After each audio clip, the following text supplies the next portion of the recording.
Musa was 12 years old when he first learned that being invisible could be a superpower. Not actually invisible, he was still flesh and blood, but invisible in the way that street kids were to most people in Ouagadougou. They looked past him as he sold small packets of tissues at traffic lights or collected plastic bottles from gutters. "We see everything because no one sees us," his friend Ismail had told him once. And it was true. Musa noticed things others didn't. He knew which government officials stopped at which cafes. He recognized the fancy cars that belonged to foreign businessmen. He even knew the schedule of President Ibrahim Traoré's motorcade when it traveled from the presidential palace to the military headquarters. Musa had always admired President Traoré. Unlike previous leaders, this president sometimes stopped his car to speak with ordinary people. Once he had even given Musa a small handful of coins and asked his name. "Stay strong, young man," the president had said. "Burkina Faso needs all its children." That brief moment had changed something in Musa. For once he hadn't felt invisible. It was a Tuesday morning when Musa first noticed the men. 3 of them, sitting in a black SUV with tinted windows, parked near the small tea shop across from the military headquarters. They weren't soldiers. Musa knew soldiers. They weren't ordinary civilians either. They sat too stiffly, eyes constantly scanning the street. Musa wouldn't have paid them much attention except that he saw the same men the next day, and the day after that, always in the same spot, always watching. On the 4th day, as Musa walked past selling his tissues, he heard a snippet of their conversation through the half-open window. "The convoy always arrives at 9 iron. We'll have 20 minutes at most." Musa slowed his pace, heart suddenly beating faster. "And you're certain the inside men are ready?" asked another voice. "They're in position. Colonel Diallo has guaranteed their cooperation. After tomorrow, Burkina Faso will have a new leader." Musa nearly dropped his tissue packets. He knew what a coup was. Everyone in Burkina Faso knew. The country had seen many leadership changes through military takeovers, but President Traoré was different. People believed in him. As the men in the car fell silent, Musa continued walking, trying to look casual. His mind raced. Who would believe a street kid? The police would laugh him away. The military might even think he was making up stories for attention or money. But he had to do something. President Traoré was in danger, and somehow Musa was the only one who knew. That night, sleeping in the abandoned building he shared with 4 other street children, Musa couldn't rest. The men's words kept repeating in his head. After tomorrow, Burkina Faso will have a new leader. Tomorrow. Whatever was going to happen would happen tomorrow. As the first light of dawn broke through the cracked windows, Musa had made his decision. He might be just a street kid, but he was a street kid who knew the city like the back of his hand. He had ears that heard what others didn't, and eyes that saw what others missed. Most importantly, he knew something no one else did, and that made him powerful. Musa slipped out while the others still slept. He had less than 3 hours to save the president. Musa ran through the waking streets of Ouagadougou, his warm sandals slapping against the pavement. The morning air was still cool, but sweat already beaded on his forehead. He needed help, but not just any help. He needed someone who would believe him. He thought of Amadou, the security guard at the small bank near the central market. Amadou had once been a soldier before an injury forced him to leave the military. He sometimes gave Musa leftovers from his lunch and didn't chase him away like other guards did. When Musa reached the bank, Amadou was just starting his shift, adjusting his uniform as he prepared for the day. "Little businessman, you're out early today," Amadou said with a smile, using his nickname for Musa. Musa wasn't sure how to start. Taking a deep breath, he blurted out, "I heard men planning to attack President Traoré today. A coup." Amadou's smile faded. He looked around quickly, then pulled Musa to the side of the building where they couldn't be overheard. "This is not something to joke about," he said sternly. "I'm not joking," Musa insisted. 4 days they've been watching in their black car. I heard them yesterday. They said it happens today at 9 hour. They mentioned Colonel Diallo. At the mention of the colonel's name, Amadou's expression changed. He studied Musa's face carefully. "Colonel Diallo was removed from his position last month," Amadou said quietly. "There were rumors he was unhappy about it. Hope surged in Musa's chest. "Then you believe me?" Amadou rubbed his chin. "I don't know what to believe, but I know you're not a liar." He checked his watch. "It's already 7:30. If what you heard is true, we don't have much time." "We need to warn the president," Musa said. Amadou laughed without humor. "Then how do you suggest we do that? Walk up to the presidential palace gates? They'd arrest us before we could say a word." Musa's face fell. He hadn't thought that far ahead. "But," Amadou continued, "I have a friend in the presidential security regiment. If, and that's a big if, what you heard is real, he might listen." Amadou stepped away and pulled out his phone. After a brief conversation in Moray, a language Musa only partially understood, Amadou returned. "Hassan will meet us in 15 minutes at Café Zama." "It's the most I could do." As they hurried through the increasingly busy streets, Amadou questioned Musa about everything he had seen and heard.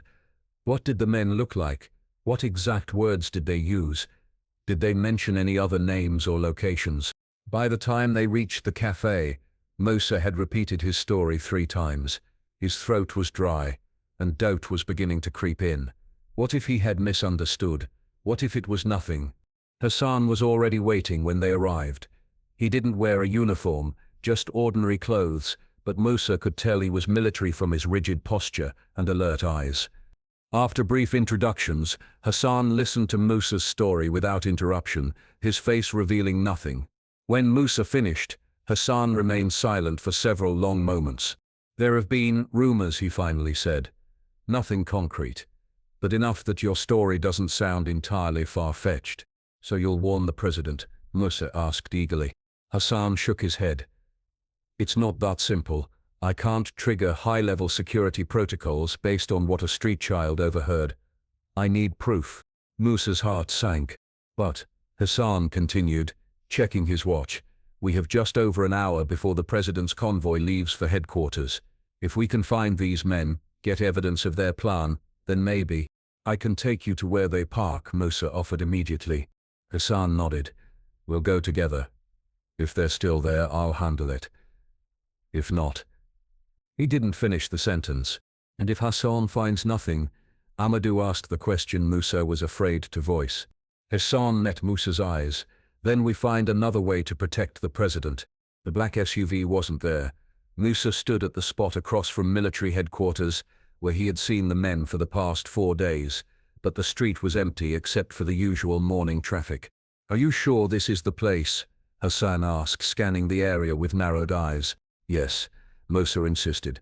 "They were right here, watching the gates." Hassan pulled out his phone and walked a few steps away, speaking quietly. When he returned, his face was grim. "The president's convoy leaves in 40 minutes. I've informed my commander about your information, but without proof." He shrugged. "So they won't change the route?" Amadou asked. "They might increase security, but changing established protocols requires more than the word of Hassan caught himself. "The word of a street kid," Musa finished for him. He wasn't offended. He was used to not being taken seriously. "We need to find those men," Amadou said. "Musa, think. If they're planning something for Ninehausen, where would they be now?" Musa closed his eyes, trying to remember every word he had heard. "They said something about inside men, and Colonel Diallo. And," his eyes snapped open, "they said after tomorrow Burkina Faso will have a new leader. That means they're planning to take over power today." "A coup doesn't just happen at one location," Hassan said, almost to himself. "If they're serious, they'd need to secure key buildings, the radio station, television headquarters, major intersections. The presidential convoy has to pass through Avenue de la Nation to reach headquarters," Amadou pointed out. "If I were planning an ambush, that's where I'd do it." Hassan nodded. "It's the most vulnerable point of the journey. The road narrows near the old French embassy." "We should go there," Musa said urgently. Hassan checked his watch again. "We have 35 minutes. Let's move." They hurried through side streets, taking shortcuts Musa knew well. As they approached Avenue de la Nation, Hassan motioned for them to slow down. "We need to be careful now. If there are coup plotters watching, they'll be alert for anything suspicious." The avenue was busy with morning commuters, street vendors setting up their stalls, and children walking to school. Nothing seemed out of the ordinary. Until Musa spotted it. The black SUV parked in the shadow of a large acacia tree near where the road narrowed. "There," he whispered, tugging on Hassan's sleeve. "That's them." Hassan followed his gaze. "Are you certain?" "Yes. Same car, same place they said the convoy always passes." Hassan studied the vehicle from a distance. "I see 3 men inside. They could be anyone." "It's them," Musa insisted. "I recognize the driver's red cap." Hassan still looked unconvinced, but he pulled out his phone again. "I'll report this, but I need to get closer. See if they're armed or—" He never finished his sentence. At that moment, a military truck turned onto the avenue and stopped next to the black SUV. 6 soldiers jumped out, all carrying weapons. "Those aren't presidential security," Hassan said, his voice tight. "They're from a different unit." Musa watched as one of the men from the SUV stepped out and greeted the soldiers. Even from a distance, the air of authority was unmistakable. "Colonel Diallo," Hassan breathed. "It's really happening." He was already dialing on his phone, speaking rapidly into it. "Confirmed coup attempt in progress on Avenue de la Nation. Colonel Diallo is present with armed men. The president's route must be changed immediately." When he hung up, his expression was grim. "My commander doesn't believe me. Says Colonel Diallo is out of the country." "But he's right there," Musa pointed. "I know." Hassan's jaw tightened. "The convoy leaves in 20 minutes. If they take this route—" Amadou placed a hand on Hassan's shoulder. "What do we do?" Hassan looked at them both, his decision made. "I'm going to try to delay them, create some kind of disturbance. You two get away from here. It's going to be dangerous." "I'm not leaving," Amadou said firmly. "Me neither," Musa added. Hassan looked like he wanted to argue but instead nodded. "Then we need a plan. Fast." As they huddled behind a roadside food stall, Hassan quickly outlined what they knew. Colonel Diallo and his men had positioned themselves at the narrowest point of Avenue de la Nation. The presidential convoy would pass through in less than 20 minutes. Hassan's warnings had been ignored by his superiors. "We need to either stop the convoy before it reaches this point, or neutralize the threat," Hassan said grimly. "How do we stop a presidential convoy?" Amadou asked. Hassan shook his head. "We can't. Not without causing panic that could make things worse." "Then we have to stop Colonel Diallo," Musa said. "Against armed soldiers?" Amadou looked skeptical. As they debated options, Musa watched the scene across the street. More soldiers had arrived, positioning themselves along the avenue. They weren't making any effort to hide their presence, which struck Musa as strange. "They want to be seen," he realized aloud. Hassan followed his gaze. "What do you mean?" "They're not hiding. They want everyone to know they're taking over." As if confirming his words, one of the soldiers began directing civilian vehicles away from the area. People were looking confused but complying. "They're clearing the road," Hassan said. "Standard procedure before a military action." Amadou tensed. "So what's our move?" Hassan's face was grim. "I have my service pistol, but against that many armed men—" "We don't need guns," Musa interrupted. Both men looked at him in surprise. "We need confusion." Before either could stop him, Musa darted away, weaving through morning vendors setting up their stalls. He approached a group of street children he recognized, kids like him who survived by selling trinkets and washing car windows.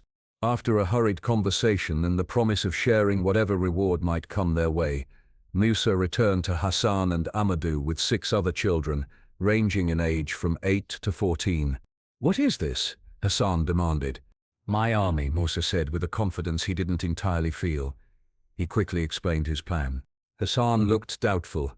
"It's too dangerous for children." "We're already in danger," Musa countered. "Everyone in Ouagadougou will be, if Colonel Diallo takes power. These are my friends, we know what to do." Reluctantly, Hassan nodded. He checked his watch.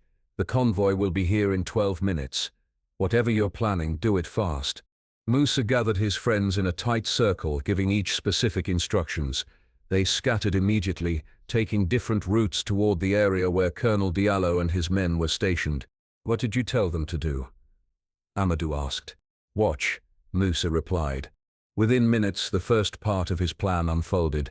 Two of the youngest children approached the soldiers, crying loudly about a lost pet. As the annoyed soldiers tried to shoo them away, three other children positioned themselves near the parked vehicles, including the black SUV. "Now," Musa whispered. As if on cue, the children near the vehicles began screaming about a snake. It was an old trick they used in markets to create confusion during pickpocketing. But today it served a different purpose. The commotion drew attention. Several soldiers turned toward the noise, momentarily distracted. "Hassan, now," Musa urged. Hassan didn't hesitate.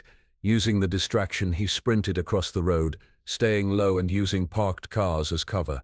He reached a position behind the black SUV just as Colonel Diallo emerged, irritated by the commotion. What happened next unfolded in seconds. Hassan identified himself as presidential security and ordered everyone to lay down their weapons. Instead of complying, one of Diallo's men raised his rifle. Hassan fired first, not at the man, but at the tires of the black SUV. The loud bang of the gunshot caused pandemonium. Civilians screamed and ran. The street children scattered as planned. In the chaos, Hassan managed to get behind Colonel Diallo, pressing his pistol against the man's back. "Order your men to stand down," he commanded.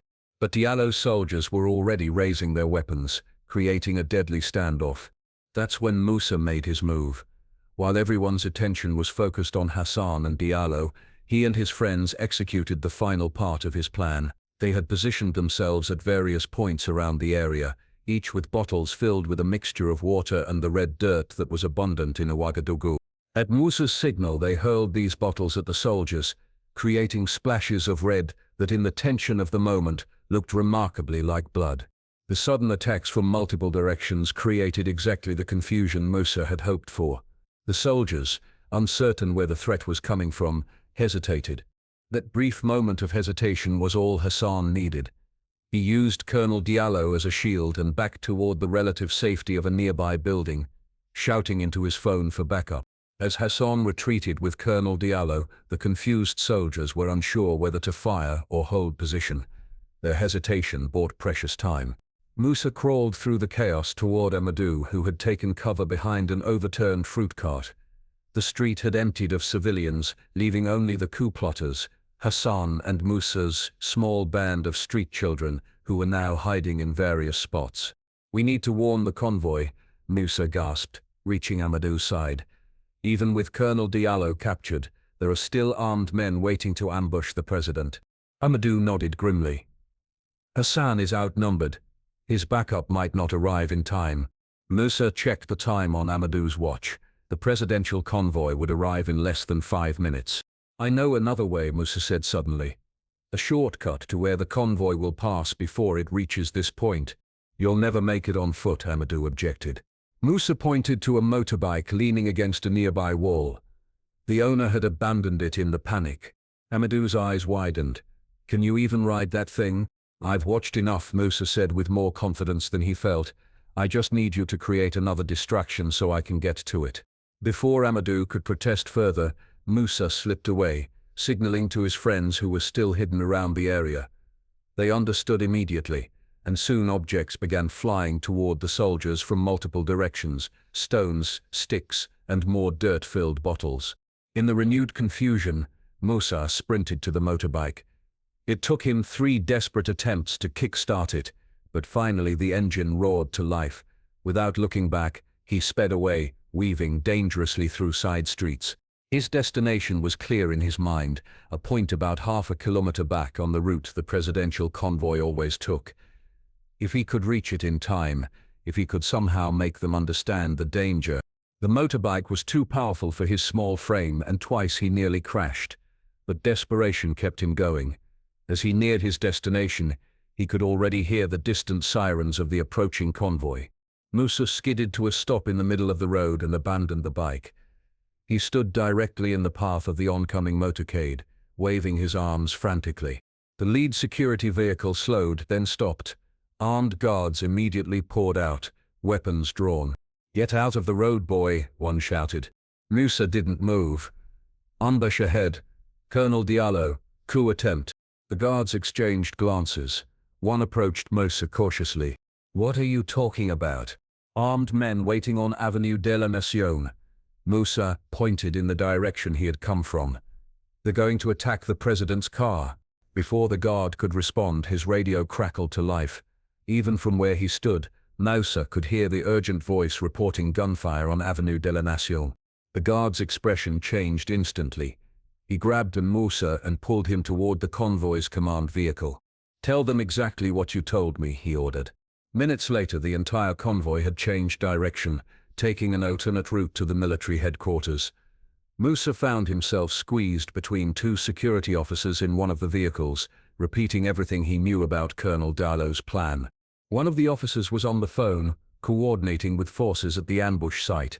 From what Moussa could gather, Hassan had managed to hold Colonel Diallo until reinforcements arrived, but fighting had broken out with the remaining coup plotters.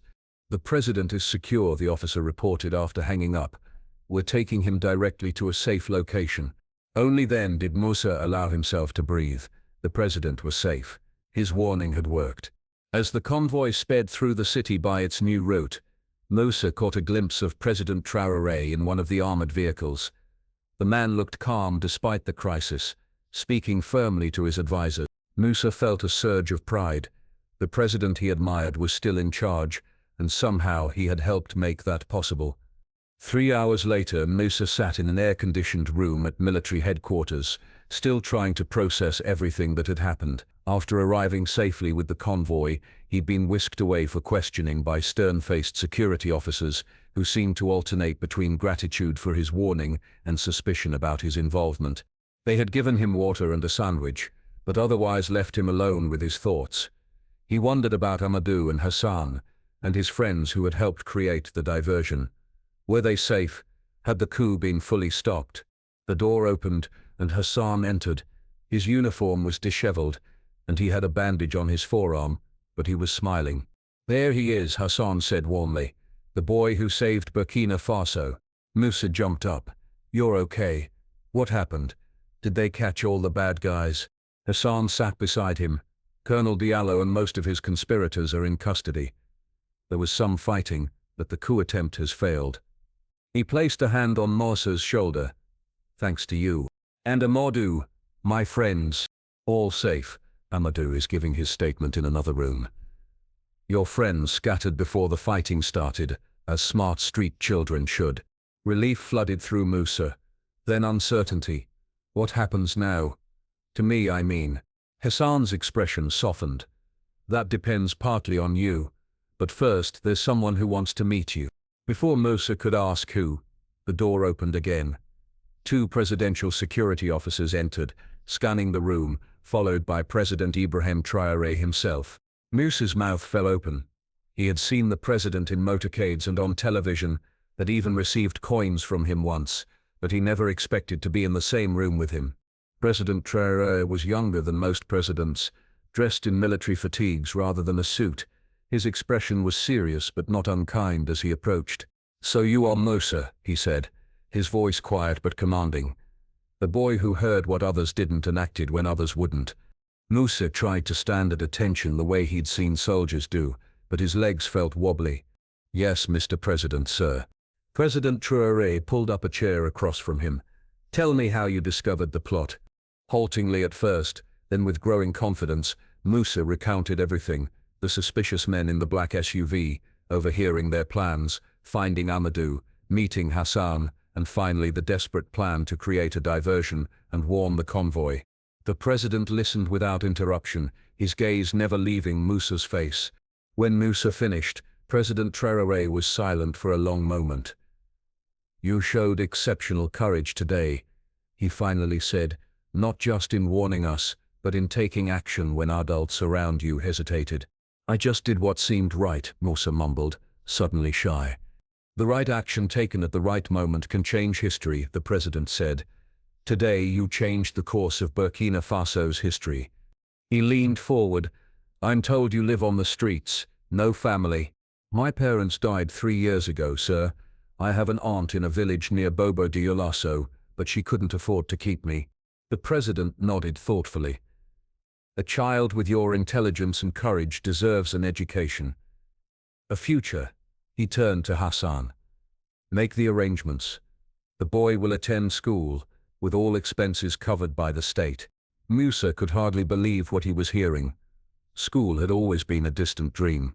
And find suitable living arrangements, the president continued. Perhaps with your friend Amadou, if he's willing. The government will provide support. Thank you, Mr. President, Musa managed, his voice barely a whisper. President Traoré stood. No, Musa. It is I and all of Burkina Faso who thank you. He extended his hand, and Musa shook it, still in shock. Before leaving, the president paused at the door. What you did today, seeing what others missed, acting when others wouldn't, these qualities are rare and valuable. Burkina Faso needs more people like you. After the president left, Musa sat in stunned silence. Hassan grinned at him. Well, it seems your life is about to change. I never expected, Musa began, unable to finish. That's how it goes sometimes, Hassan said. One moment you're selling tissues at traffic lights, the next you're shaking hands with the president after saving the country. 1 month later, Musa stood in front of his new school in pressed uniform, barely recognizing himself. The events following the failed coup had unfolded like a dream. True to the president's word, he had been enrolled in one of Ouagadougou's better schools. He now lived with Amadou and his wife in their modest but comfortable home near the city center. The government provided a stipend for his care, and Hassan visited regularly to check on his progress. His friends from the streets hadn't been forgotten either. After Musa insisted they were equally deserving of help, programs had been arranged to get them into schools or vocational training, depending on their ages and interests. Colonel Diallo and the other coup plotters were awaiting trial, their plan to overthrow the government thoroughly dismantled. President Traoré had emerged from the incident with strengthened popular support, his quick action to reform certain military units and address the grievances that had fueled the coup attempt earning him praise at home and abroad. As for Musa, he was still adjusting to his new reality. Sleeping in a bed every night, eating regular meals, learning to read better, to write, to understand mathematics. Sometimes it all seemed too good to be true.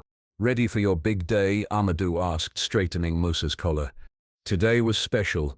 President Traoré had arranged a public ceremony to recognize those who had helped thwart the coup attempt.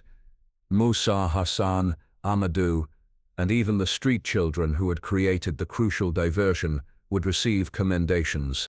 I'm nervous, Musa admitted. Amadou smiled. That's natural. But remember, you earned this. You saw what others didn't see. You acted when it mattered most. At the ceremony held in the central square, Musa found himself once again face to face with President Traoré. This time, instead of a private meeting, they stood before hundreds of cheering citizens and news cameras. This young man, the president said, his voice carrying across the square, reminded us of an important truth, that in Burkina Faso, heroes can come from anywhere, that the future of our nation depends not on the powerful few, but on the courage and conviction of all our people, even those we will often overlook. As President Traoré pinned a medal to his chest, Musa thought about everything that had changed, not just for him personally, but for how he saw the world and his place in it. He was no longer invisible. He had been seen, truly seen, not just by the president, but by the country. His actions had mattered. His voice had been heard. Later that evening, as celebrations continued around the city, Musa slipped away to the quiet courtyard behind Amadou's house. The stars were bright overhead, the same stars he used to watch from his spot under the market awning where he once slept. Hassan found him there, gazing upward. Thinking deep thoughts? The soldier asked, sitting beside him. Just wondering, Musa said slowly. What happens next? Hassan smiled. That's the beauty of it. For the first time in your life you get to decide. School, career, future. The paths are open now. I think, Musa said carefully. I might want to work in security someday. Like you. Protecting people. Hassan nodded approvingly. You certainly have the instincts for it. After a pause, he added, You know, the president has created a new civic education program, teaching young people about their role in protecting democracy. He's asked me to help develop it. That sounds important. It is, and he specifically mentioned that he wants you involved when you're ready. Your story, he says, is exactly what people need to hear. Musa considered this, A year ago, even a month ago, the idea that his life could inspire others would have seemed impossible. "I'd like that," he said finally, "to help others see that they matter. That even when you feel invisible, you can still change things." As the celebrations continued in the distance, Musa felt a sense of peace settle over him. He had saved the president, yes, but in doing so he had also saved himself, had discovered strengths he never knew he possessed, and possibilities he had never imagined. Tomorrow would bring new challenges, schoolwork to master, relationships to navigate, a future to build. But tonight, under the vast African sky, Musa knew with certainty that whatever came next, he was ready to face it. No longer a street kid, but a citizen with purpose. No longer invisible, but seen. No longer powerless, but capable of changing history.